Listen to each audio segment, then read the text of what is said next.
दोस्तों और छात्रों, आप इस चैनल को देख रहे हैं, अपनी टिप्पणी और राय भी दे रहे हैं। हम लोग उत्साहित हैं और पूरे उत्साह के साथ वीडियो बना रहे हैं। आप यह जो चैनल है, जो ग्रुप है, इसको सब्सक्राइब करें और इसकी जो घंटी है, इसके जो बेल है, उसको निश्चित तौर से दबाएं। ये जो वीडियो बनता है, इसको आप पूरी तरह से देखें कि अभी जो कहानी जो हम शुरू करने वाले हैं और कहानी के माध्यम से जो बातें कहने वाले हैं और इसके अंत में जो लेखक का परिचय है, उससे संबंधित प्रश्न भी आते हैं, ऑब्जेक्टिव क्वेश्चन आते हैं। तो पूरी तरह से आप वीडियो को देखें, अंत तक देखें, तो आपको लाभ ज्यादा पहुंचेगा। आज जिस कहानी की चर्चा हम लोग करेंगे वह कहानी है प्रेमचंद की दुनिया का सबसे अनमोल रतन। कहानी के दो पात्र हैं, दिलफिगार और दिलफरेब। दिलफिगार प्रेमी है, वह चाहता है कि दिलफरेब उसका हो जाए, और दिलफरेब शर्त रखती है दिलफिगार के सामने कि अगर तू मेरा सच्चा प्रेमी है तो जा और दुनिया की सबसे अनमोल चीज लाकर दे, तब मैं तुझे अपनी गुलामी में कबूल करूंगी या अपना बनाऊंगी। दिलफिगार बहुत परेशान होता है, सोचने लगता है, दिमाग दौड़ता है, बहुत तरह के विचार आते हैं। क्या है अनमोल रतन? कारों का खजाना है, आवे हयात है, खुसरो का ताज है, जामे जम है, तख्ते ताउश है, परवेज की दौलत है। आखिर क्या है? कुछ समझ में नहीं आता है। वह भटकने लगता है, एक जगह से दूसरी जगह मारा मारा फिरता है, बहुत परेशान है। और इसी दौर में वो देखता है एक मैदान में कि हजारों लोग वहां पर खड़े हैं, गोलाकार, बीच में कई काजी बैठे हुए हैं, आपस में बातचीत कर रहे हैं, सलाह मशविरा कर रहे हैं, और उसके सामने बेड़ियों में जबड़ा हुआ एक काला चोर लाया जाता है। और यह जो काला चोर है, वह सैकड़ों बेगुनाहों की उसने हत्या की।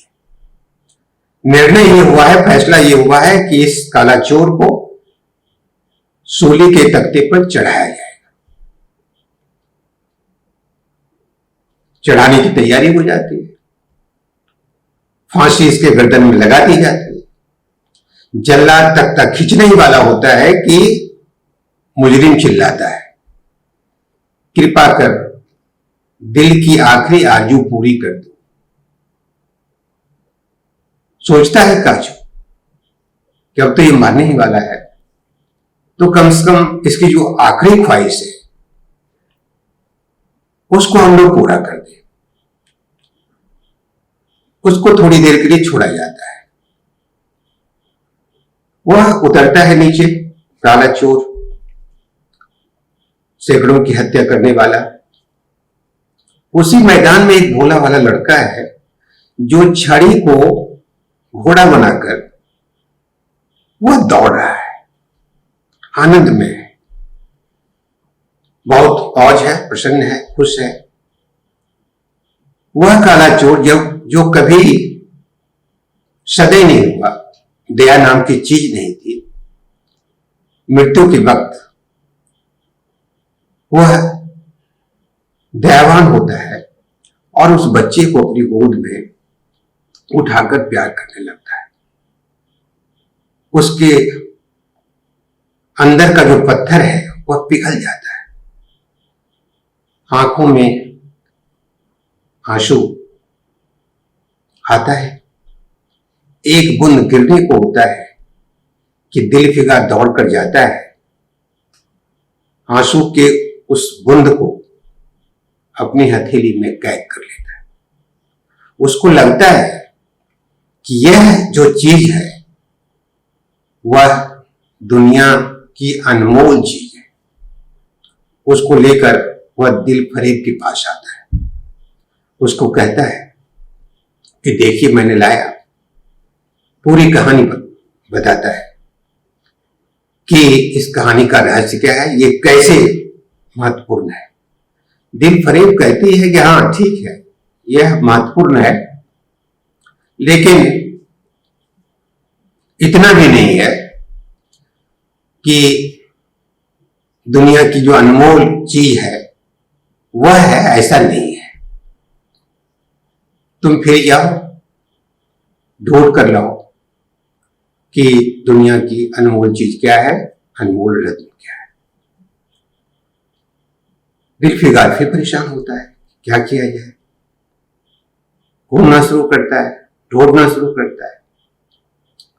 वह नदी के किनारे एक दिन पड़ा हुआ था तो देखता है कि चंदन की एक चिता लगी हुई है।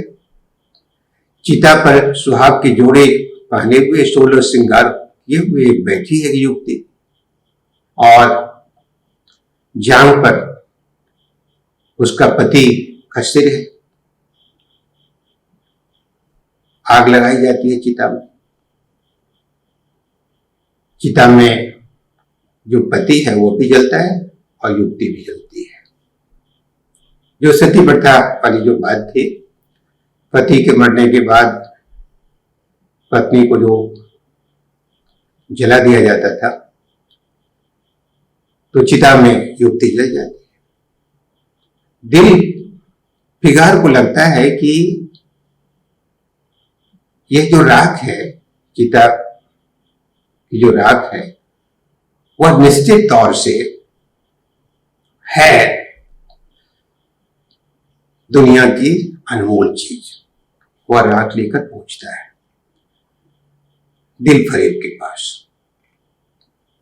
दिल फरेब प्रसन्न होती है, खुश होती है, कहती है कि तुम जो कर रहे हो वो सचमुच में बहुत अच्छा है, बहुत कोशिश कर रहे हो ढूंढने की, पूरी शक्ति के साथ तुम ये काम कर रहे हो, अच्छा लग रहा है, लेकिन यह राग भी दुनिया की अनमोल चीज नहीं है। फिर दिल फरेब आगे बढ़ता है। ये दिल फरेब के साथ दिल फिगार, इसको ये कर लेना, ठीक है। दिल फगार फिर परेशान होता है कि अब क्या किया जाएगा। ढूंढने के लिए आगे बढ़ता है।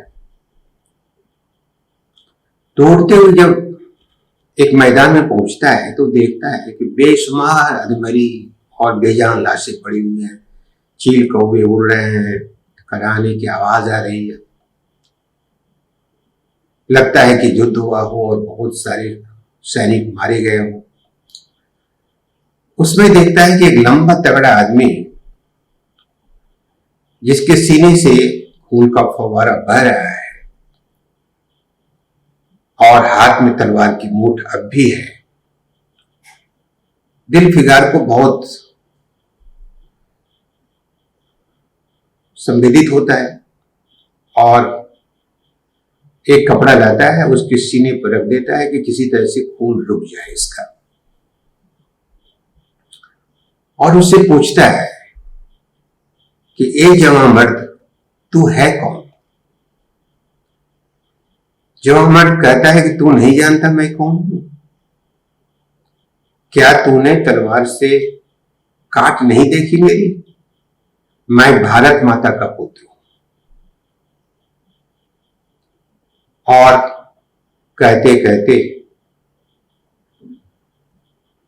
जो छाती से, सीने से जो खून बह रहा था, इतना खून बह चुका था कि अब बूंद बूंद गिरने लगा था। दिल फिगार को लगा कि यह गिरता हुआ जो खून है, ये दुनिया की अनमोल चीज है। उसने हथेली में कैद कर लिया खून की एक बूंद को और पहुंचा दिलफरेब के पास। दिलफरेब बहुत प्रसन्न हुए और उसने माना कि सचमुच में यह जो बूंद है खून का, यह अनमोल रत्न है।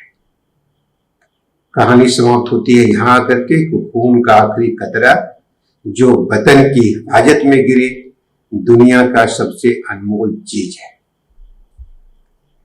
छात्रों, यह कहानी 1907 की है और ये कहा जाता है कि इनकी पहली कहानी भी है। ब्रिटिश राज था और आजादी के लिए लोग संघर्षरत थे। उस वक्त ऐसी कहानी लिखना और बताना कि राष्ट्र के लिए, देश के लिए अपने को कुर्बान करना, वह सबसे महत्वपूर्ण चीज है। यह बहुत ही जरूरी और बेमिसाल तथ्य है जिसकी वजह से यह कहानी महान बनती है। प्रेमचंद को आप जानते हैं और इससे संबंधित जो वस्तुनिष्ठ प्रश्न होते हैं, खास करके उनके जन्म को लेकर और उनकी मृत्यु को लेकर, और उनका बचपन का नाम क्या था, लेखन का क्या नाम था, कितनी कृतियां थी, कब वो आई हैं, तो संक्षेप में हम लोग उसको समझ लें, जान लें। जन्म 31 जुलाई 1880 को लम्ही में हुआ। मृत्यु 8 अक्टूबर 1936 को इनकी मृत्यु हुई वाराणसी में। घर का नाम धनपत राय था, लेखन में नवाब राय हुए। दयानारायण निगम ने इनका नाम प्रेमचंद रखा। कृतियां जो हिंदी में आई वह सेवा सदन नामक उपन्यास आया 1914 में। वैसे बाजारे हुस्न के नाम से उर्दू में लिखा जा चुका था और इसका प्रकाशन 1916 में हुआ। प्रेमास्त्रम 1918 में लिखा गया, 22 में प्रकाशन हुआ। निर्मला जी इनका उपन्यास है, बहुत महत्वपूर्ण उपन्यास है, 1923 में लिखा गया, 1927 में प्रकाशित हुआ। रंगभूमि 1924-25 में, कायाकल्प 1926 में, गबन 1931 में, कर्मभूमि 1932 में, गोदान 1936 में। मंगलसूत्र इनका अधूरा उपन्यास है। ऐसा भी प्रश्न पूछा जाता है कि प्रेमचंद का अधूरा उपन्यास कौन सा है, तो इसका उत्तर होगा मंगलसूत्र। जो कहानियां हैं, कहानी संग्रह इनका पहला जो आया था सोजी वतन, उर्दू कहानी संग्रह था। इस कहानी पर ब्रिटिश ने पाबंदी भी लगाई थी। हिंदी में जो कहानी मौजूद है वो मानसरोवर 8 भागों में है, लगभग 300 कहानियां मिलती हैं। नाटक है 3, संग्राम 1923 में ये लिखा गया, करबला 1924 में, प्रेम की बेदी 1933 में, और 2 पत्रों का इन्होंने संपादन किया, हंस और जागरण। इस तरह से अगर हम वस्तुनिष्ठ ढंग से इन चीजों को देखते रहें, कितने पात्र हैं, कहानी क्यों महत्वपूर्ण है, इसके सारांश क्या है और इन्होंने क्या क्या लिखा है, अगर इस पर हम लोग ध्यानपूर्वक इसको याद करें, स्मरण करें, तो सफलता प्राप्त करने में मुश्किल नहीं होगी। आप सबों को बहुत बहुत धन्यवाद।